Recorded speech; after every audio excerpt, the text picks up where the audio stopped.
जय श्री कृष्णा। प्रिय दर्शकों, भाई और बहनों, अस्ट्रो चर्चा में आपका स्वागत है। मेरा आपको सादर नमस्कार।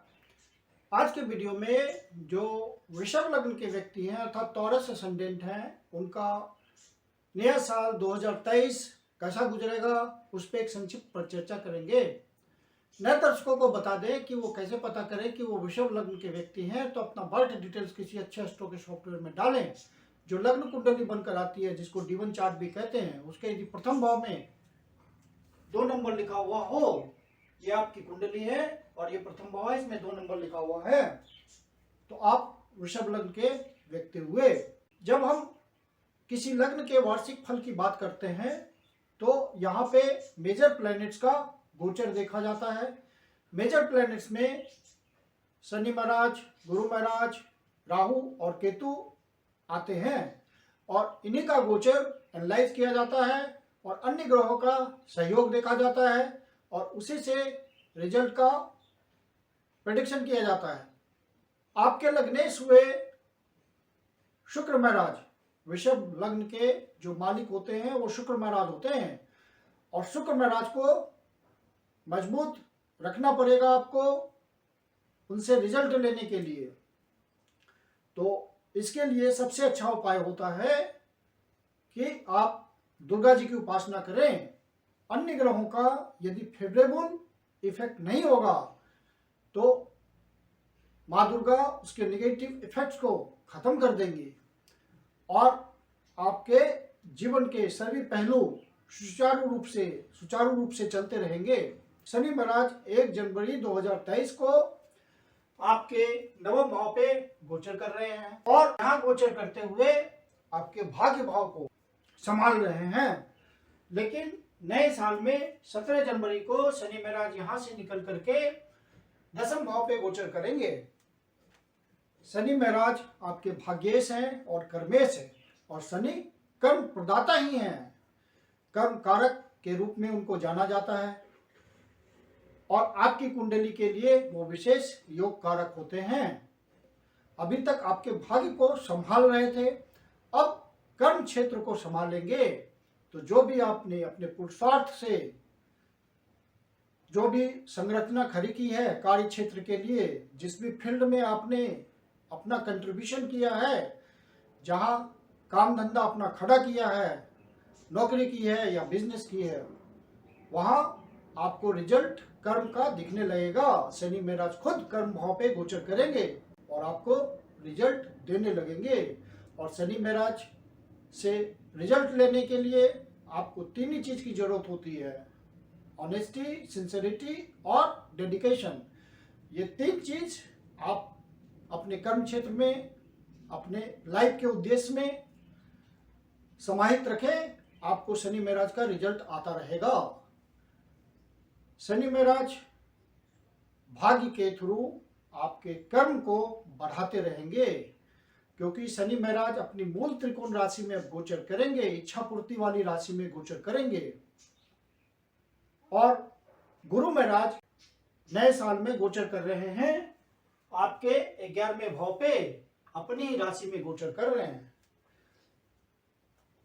शनि महाराज सस नामक पंच महापुरुष योग भी बनाएंगे कर्म भाव में, तो आपके लिए एक बहुत अच्छा योग बनेगा और आप जिंदगी में आगे बढ़ेंगे इस योग के थ्रू। कर्म में आप अपने वर्क प्लेस में यदि आप नौकरी करते हैं तो बॉस आपको प्रमुख रूप से आइडेंटिफाई करेंगे, आपको आगे रखेंगे। और यदि आप बिजनेस करते हैं तो आपके नए वेंचर्स खड़े होंगे। यदि आप पहले से कोई काम धंधा कर रहे हैं तो उसमें वृद्धि होगी। जो भी आपने मेहनत से बिजनेस खड़ा किया है उसमें इजाफा होगा। गुरु महाराज आपके 11वें भाव पे गोचर कर रहे हैं, नए साल में अपनी ही राशि में गोचर कर रहे हैं। तो गुरु महाराज का 11वें भाव पे गोचर करना बहुत ही शुभ है। इच्छा पूर्ति के हिसाब से, अनेक अवसरों के प्राप्ति के हिसाब से गुरु महाराज का ये गोचर बहुत ही अच्छा है। शनि महाराज आपको कर्म में प्रवृत्त करेंगे और गुरु महाराज आपके लिए आय की व्यवस्था करेंगे। तो कर्म का आय से संबंध बन जाएगा और नया साल आपके लिए सुखमय होगा। जब तक गुरु महाराज यहाँ गोचर कर रहे हैं तो यहाँ से पांचवी दृष्टि आपके तृतीय भाव पे डाल रहे हैं, और आप जो भी प्रयास कर रहे हैं, रिस्क टेकिंग ले रहे हैं, उसके थ्रू आपको लाभ की प्राप्ति हो रही है। यदि आप यात्रा के थ्रू कमाते हैं, दूर प्लेस पे आपका वर्क है, रोज जाना आना होता है, या निगोशिएशंस के लिए, या कमीशन एजेंट है, सपोज आप कमीशन के थ्रू कमाते हैं और आपको अपने काम के सिलसिले में बाहर निकलना पड़ता है, तो उस मामले में आपको ज़्यादा आय की प्राप्ति होगी, क्योंकि गुरु महाराज की वहाँ ब्लेसिंग है। तो आप जो भी काम धंधा कर रहे हैं, जो भी यात्रा कर रहे हैं, टूर एंड ट्रेवल कर रहे हैं, छोटी यात्रा इन्वॉल्व हो, बड़ी यात्रा इन्वॉल्व हो, आपको ज़्यादा फायदा मिलेगा। और दूसरे के धन का मैनेजमेंट करते हो, इंश्योरेंस सेक्टर में हो, लोन सेक्टर में हो, वहाँ आपको विशेष रूप से फायदा मिलेगा। किसी हुनर के थ्रू कमाते हैं तो वहाँ आपको ज़्यादा इनकम की प्राप्ति होगी, ज़्यादा अवसर की प्राप्ति होगी नए साल में। गुरु महाराज फिर पांचवें भाव पे दृष्टि डाल रहे हैं, तो ये भाव आपके प्लानिंग का होता है, पूर्व पुण्याज का होता है, बुद्धि का होता है, और गुरु विजडम के कारक हैं, इंटेलिजेंस के कारक है, डीप नॉलेज के कारक है। तो जो भी स्टूडेंट पढ़ाई में लगे हुए हैं उनको विशेष सफलता मिलेगी, इच्छा पूर्ति होगी, हायर एजुकेशन में वो प्रवृत्त होंगे, डीप नॉलेज प्राप्त करने की कोशिश करेंगे जिस भी क्षेत्र में अध्ययन कर रहे होंगे। संतान प्राप्ति के लिए बढ़िया समय होगा, संतान के सिलसिले में आपको कोई शुभ समाचार मिलेगा, कोई उन्नति की बात होगी उसके लिए। यदि आप स्पेकुलेशन के क्षेत्र में हैं और शेयर मार्केट का धंधा में लगे हुए हैं, या ट्रेडिंग करते हैं, किसी तरह के बेट लगाते हैं, लॉटरी खरीदते हैं, इन सब बातों के लिए रिजल्ट पॉजिटिव है। आपको ज़्यादा धन की प्राप्ति होगी। ये अविवाहित लोगों के लिए विवाह का समय होगा, क्योंकि गुरु महाराज सप्तम भाव को देख रहे हैं और शनि महाराज यहाँ गोचर करते हुए उनकी 10वीं दृष्टि सप्तम भाव पे होगी, तो डबल ट्रांजिट का मामला सप्तम भाव पे बनेगा, जो कि विशेष रूप से फलित होगा। तो जो अविवाहित है और उनकी कुंडली में ओरिजिनल नेटल चार्ट के हिसाब से कोई ऐसी दशा चल रही होगी जिससे विवाह का योग बनता हो, तो डबल ट्रांजिट कंफर्म करेगा इसको, और वो विवाहित व्यक्ति विवाह के बंधन में बन जाएंगे। लाइफ पार्टनर के प्रति आप समर्पित होंगे, बढ़िया मैरिटल लाइफ होगा। और यदि आप बिजनेसमैन हैं और पार्टनरशिप में व्यापार करते हैं तो वहाँ पे आपको नए नए अवसर मिलेंगे, नए वेंचर्स खोल पाएंगे आप। और यदि आप पब्लिक डोमेन में कोई काम करते हैं तो वहाँ आपको नए चांसेस मिलेंगे, ज़्यादा धन कमाने के अवसर आएंगे, और आपको कॉन्टैक्ट्स बनेंगे नए, जिससे आपको नए अवसर की प्राप्ति होगी और आप ज़्यादा समाज में सफल होंगे। पद प्राप्ति, सामाजिक प्रतिष्ठा, इन सब बातों के लिए बढ़िया समय है। अब गुरु महाराज 22 तारीख को 12वें भाव पे गोचर करने लगेंगे, मेष राशि में प्रवेश करेंगे। तो यहाँ पे आपको कुछ सावधानियां बरतनी होगी 22 अप्रैल से, क्योंकि गुरु महाराज यहाँ गोचर करते हुए राहु के इन्फ्लुएंस में आएंगे, और राहु मति भ्रम की स्थिति पैदा करेगा, क्योंकि राहु आपका मटेरियल डिजायर है। और गुरु महाराज के सात्विक नेचर को बनाए रखने के लिए आपको गुरु को मजबूत रखना पड़ेगा, गुरु के उपाय करने पड़ेंगे। इसके लिए आप प्रति सोमवार को शिव जी के मंदिर में जाकर के शिवलिंग का दूध से अभिषेक कीजिए, ओम नमः शिवाय का पाठ कीजिए। कम से कम बुधवार को आप विष्णु सहस्त्रनाम का पाठ करें, तो इससे गुरु के सात्विक नेचर को बल मिलेगा। गुरु के उपाय आप जरूर करें जब तक राहु चांडाल योग बन रहा है। राहु 12वें भाव पे गोचर करते हुए, चूंकि गुरु महाराज 12वें भाव पे आ जाएंगे, तो आपको सारे डिसीजंस लेने में दिक्कत होगी, क्योंकि राहु मेष राशि में गोचर कर रहे हैं, फायर एलिमेंट की राशि में गोचर कर रहे हैं और मंगल की तरह रिजल्ट देंगे। मंगल एग्रेशन का कारक है, अग्नि तत्व है मेष राशि, तो आप हिस्ट्री नेचर के होने की कोशिश करेंगे इस समय। और चूंकि सात्विकता पे हावी हो जाएंगे राहु महाराज, मटेरियल बातों को आप प्रमुखता देने लगेंगे, तो वहां पे आपके डिसीजंस, यदि आपने जल्दीबाजी में ले लिया तो निगेटिव जाएगा और आपको लॉस होगा अपने डिसीजन के थ्रू। तो वहां आपको डिसीजन लेने में डिले कर देना है। आप किसी डिसीजन को त्वरित निर्णय नहीं लेंगे, आप उसमें टाइम लगाइए, 1 हफ्ते 2 हफ्ते लिखित रूप से सोचिए, ताकि आपसे गलत डिसीजन ना हो पाए। गलत डिसीजन लिया तभी नुकसान होगा, और सोच समझ के डिसीजन लिया तो नुकसान नहीं होगा। और जो इन्वेस्टमेंट करें, क्योंकि गुरु महाराज 12वें भाव पे गोचर कर रहे हैं और शनि महाराज की यहाँ से तीसरी दृष्टि है 12वें भाव पे, तो निश्चित रूप से आपका खर्चा बढ़ेगा, एक्सपेंडिचर बढ़ेगा, लेकिन वो इन्वेस्टमेंट के फॉर्म में भी हो सकता है। तो आप ध्यान दीजिए कि आपका बजट संतुलित रहे और जो इन्वेस्टमेंट करें वो राइट डायरेक्शन में हो, ताकि आपको लॉन्ग टर्म रिटर्न मिले। तो वहां पे आपको विशेष ध्यान रखना, फिर अपने स्वास्थ्य का भी ध्यान रखना पड़ेगा। मेडिटेशन, मेडिकेशन, योगा, एक्सरसाइज, इन सब बातों के थ्रू अपने आप को फिट रखें और मानसिक रूप से कमजोर ना पड़ें, मेंटल स्ट्रेंथ को बनाए रखें, ताकि आप रिजल्ट ले पाए अपने डिसीजन से।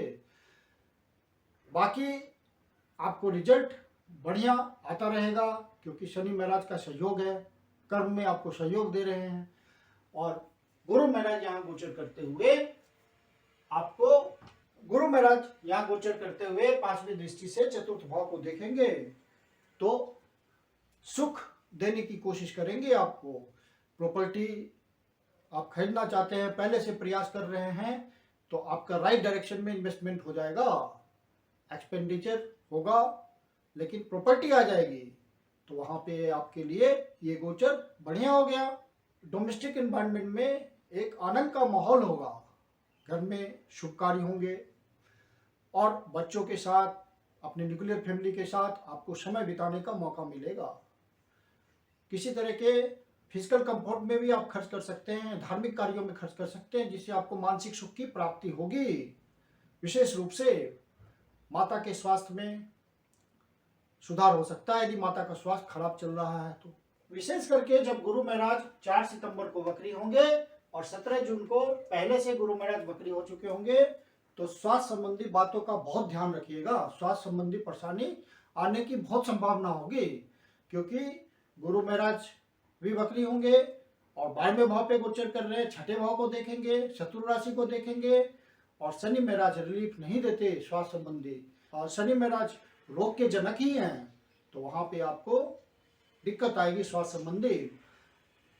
पुराने रोग भी उभर कर सामने आ सकते हैं, तो इस सेक्टर में आप ध्यान रखिएगा। करियर की दृष्टि से अति उत्तम साल है। तो महाराज 6ठे भाव पे गोचर कर रहे हैं, तो स्वास्थ्य संबंधी रिलीफ में दिक्कत है। बाकी कोर्ट कचहरी का मामला होगा, वहां आपको लाभ मिलेगा, शत्रु परास्त होंगे, स्टूडेंट कंपटीशन के थ्रू आगे निकल सकते हैं, हायर एजुकेशन के लिए बाहर भी जा सकते हैं। जो बाहर कमाना चाहते हैं वो बाहर निकल सकते हैं, यदि उनकी कुंडली में कोई योग बन रहा होगा तो ओरिजिनल नेटल चार्ट में। सुदूर प्रदेशों से, डिस्टेंट प्लेसेस से कांटेक्ट बनाने के लिए, आर्थिक लाभ के लिए बढ़िया समय है। इन्वेस्टमेंट राइट डायरेक्शन में आप बाहर कर सकते हैं, और साथ में मेडिटेशन के लिए भी बढ़िया समय है। जो स्पिरिचुअल डेवलपमेंट चाहते हैं उनको फायदा पहुंचेगा। 30 अक्टूबर को राहु निकल करके मीन राशि में प्रवेश करेंगे, तो परिस्थितियां बदल जाएंगी। राहु गुरु की राशि में गोचर करेंगे तो गुरु जैसा फल देंगे, और गुरु राहु के चंगुल से स्वतंत्र हो जाएंगे, तो अपना सात्विक नेचर, उनका बल, नेचुरल बल, सिग्निफिकेशन सारे वापस आएंगे पूरी पावर के साथ। तो फिर आपको पूरी पावर के साथ गुरु महाराज रिजल्ट देंगे। और ये समय अक्टूबर से आपका फिर से बहुत बढ़िया पावरफुल हो जाएगा, क्योंकि राहु यहाँ गोचर करते हुए आपको आपकी मटेरियल डिजायर को पूरा करेंगे। राहु महाराज का 11वें भाव पे गोचर करना मटेरियल डिजायर को पूरा करने के लिए, इच्छा पूर्ति के लिए बहुत ही अच्छा माना जाता है, बहुत ही पावरफुल माना जाता है। राहु गोचर में जब तीसरे भाव, छठे भाव और 11वें भाव में गोचर करता है तो सुंदर फल देता है, तो आपकी मटेरियल डिजायर पूरी होगी। और केतु महाराज आपके पंचम भाव पे गोचर करेंगे, तो यहाँ पे चूंकि पंचम भाव इमोशंस का घर होता है, तो बच्चों की आदतों का ध्यान रखिएगा, किसी गलत आदत के शिकार हो सकते हैं, क्योंकि राहु केतु एक्सिस में पांचवा भाव इन्वॉल्व होगा। उनके हर आदत पे आप ध्यान रखिएगा, गलत ढंग से गलत इमोशंस में पढ़ करके वो गलत रास्ते पर जा सकते हैं इस समय, तो ये सावधानी भरा समय होगा। बाकी किसी इच्छा को पूर्ति करने के लिए, मटेरियल डिजायर को पूरा करने के लिए ये समय फिर से अच्छा चलेगा। यहाँ से आपको रिजल्ट लेने के लिए, पंचम भाव का रिजल्ट लेने के लिए आपको यहाँ अलर्ट होना पड़ेगा, क्योंकि केतु महाराज जिस भाव पे गोचर करते हैं वहाँ के रिजल्ट के प्रति आपको लापरवाह करते हैं, तो उस भाव का आपको ध्यान रखना पड़ेगा। और वहां से रिजल्ट लेने के लिए आप छोटे छोटे जो बच्चे होते हैं उनसे प्यार से पेश आइए, विनम्र पेश आइए, डांट डपट ना करें, तो इस भाव का अच्छा रिजल्ट आएगा। तो कुछ बातों का ध्यान रखिए, बाकी बातों के लिए समय बहुत अच्छा है। जो लव अफेयर्स में हैं, लव बर्ड्स हैं, उनको भी अपने रिलेशंस का 30 अक्टूबर के बाद ध्यान रखना चाहिए। वहां कंफ्यूजन आ सकती है, किसी तीसरे की वजह से कोई तीसरा आकर के आपके मामले को उलझा सकता है, तो वहां आपको विशेष सावधानी की जरूरत पड़ेगी। छिपा हुआ धन आपको मिल सकता है, अगले साल कोई अचानक से किसी धन की प्राप्ति हो सकती है, अचानक से आपका कोई काम अनायास ही पूरा हो जाएगा। कोई रिसर्च के क्षेत्र में होंगे, इन्वेस्टिगेशन के क्षेत्र में होंगे, डिटेक्टिव सर्विसेज में होंगे, तो आपको अचानक से कोई सफलता मिल जाएगी। तो अचानक से होने वाले रिजल्ट आपको मिलेंगे अगले साल, क्योंकि गुरु महाराज आपके अष्टम भाव के स्वामी हैं और 22 तारीख से 12वें भाव पे गोचर करेंगे, तो विपरीत राजयोग बनाएंगे। राहु 12वें भाव पे गोचर करते हुए बृहस्पति के गुण भी लेंगे, तो अनायास रिजल्ट मिलेगा आपको। तो सिर्फ अपने स्वास्थ्य का आपको ध्यान रखना पड़ेगा, बाकी बातें अच्छी हैं। 2023 आपके लिए मंगलमय है और 2023 आपके लिए बहुत ही फल देने वाला हो, बहुत ही शुभ फल देने वाला हो। 2023 आपके लिए ढेर सारी खुशियां लेके आए, आप जिंदगी में खूब तरक्की करें, ऐसी मेरी शुभकामना है। मैं कुंदन शर्मा आप लोग का हार्दिक स्वागत करता हूं। यदि आपके जीवन की कोई समस्या है जिसका समाधान आप हमसे चाहते हैं तो पर्सनल कंसल्टेशन ले सकते हैं। मेरी अपनी कंसल्टेशन शुल्क होती है। वीडियो के अंत में मेरा व्हाट्सएप नंबर दिया हुआ है, आप कंसल्टेशन के लिए बुकिंग कर सकते हैं। धन्यवाद।